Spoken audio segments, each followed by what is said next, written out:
Hi, I'm John Buckheit. I'm back with Fire Engineering for more training minutes. If you've been following along with our series, we've been trying to teach everyone how to deal with common fortifications.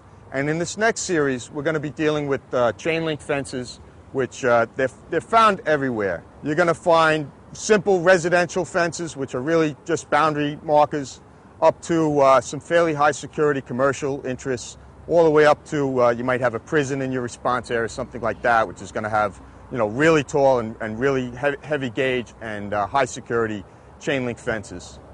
Many times in my career, I've come against chain link fences, either trying to stretch hose lines, trying to access a patient or an investigation for a source of smoke or something like that. And if you hang around long enough, you're bound to run into these.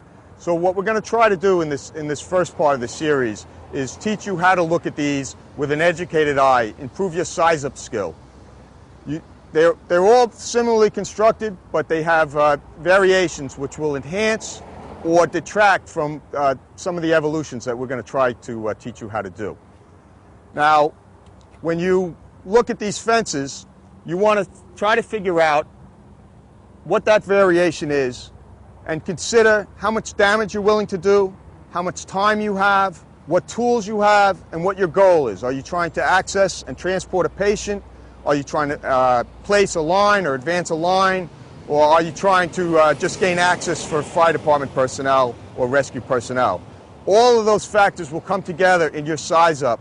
And what I'm really trying to encourage you to do is look before you leap, do the size up. Let's take a look at how these fences are made. This is a very simple residential gate, but it has all the features that you're going to find in even the very high security fences. They all have in common is that they're created out of this wire lattice. It's known in the trade as a fabric, wire fabric. The spacing can be tighter, like the fence behind me, which is higher security, harder to climb. The gauge can be light gauge, like this fence, or it can be thicker, like this fence. Under any case, it's going to have some type of support. It may have a top rail. It may just have a wire. It may have nothing. It may have a bottom rail or just a wire. It'll be tied at regular intervals with wire ties. These are pretty soft, pretty easy to cut. And then it's going to get tensioned horizontally using these tension bars, which slide through the fabric, and then using either a mechanical device or in a simple installation like this, it might be done by hand. In a large fence like this, it might involve using a come-along. The fence is going to get tensioned and then attached to either a line post or an end post using this tension clamp. The line posts would be found roughly every 10 feet, typically, along the installation. This is a typical line post. They can be thicker. They can have a greater diameter for a more substantial fence. And then where the fence changes angle or comes against a gate, it's going to have a terminal post. These are thicker, greater diameter, and more securely anchored. All of these features all need to be appraised before you begin your evolution that you're going to use to get through these gates. They're all going to influence how well or how poorly your choice is going to help you.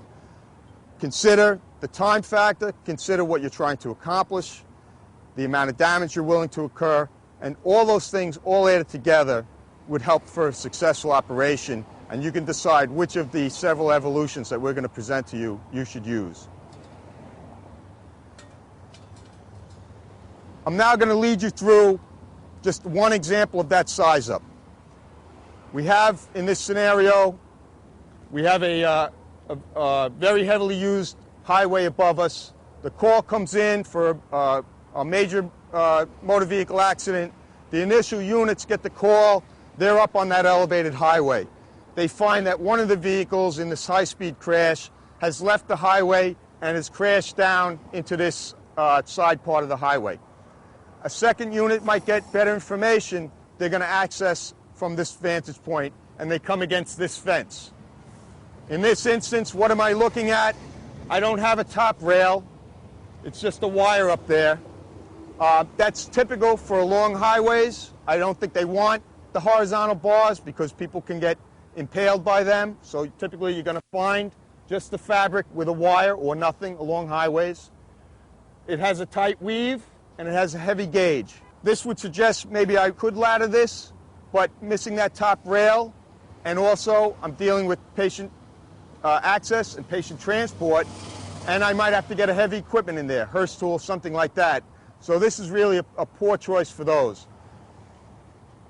I'm going to do a little more size up. I'm going to walk around the corner, take a look. Maybe it's late at night. This might not be obvious. So look before you leap. Take the time to size up. I'm going to come over here and we'll see what we find.